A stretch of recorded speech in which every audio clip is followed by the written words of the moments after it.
اقوليك انا ما بتهدد، فهماني ولا لا؟ مينو هذا اللي عم يهددك؟ مينو؟ اخوه الا لا خطيبتك الا اذا بيلقطوا ادم لا عيد. يا عمي اذا بيمسك خطيب بده يفسخه. الا ادم عمي وراي. ادم عمي وراك انت يا حمار.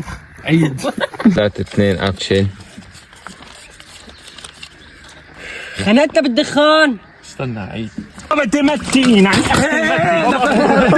دخلك شو دخلك؟ ان دخلت ولا ما دخلت؟ لا لانه خنقتني كمان. خلقتك كمان مال ال60 جهنم. بعدين لك ليش ما حسبتني بالغلي تاعت خلينا بقلب البيت الخزني اللي سرقوا لك اياها. عيد اكشن. اهلين بالبغل. لك اهلين بالحمار، شلونك؟ ان شاء الله ما تكون بخير. لك والله لا انت قلت لي ما اشتريت سيارة. تعال تعمل لي شاي ولا سيدي طب شو غير؟ لا هو بدي يقول لي ليش هيك سوداء انه لا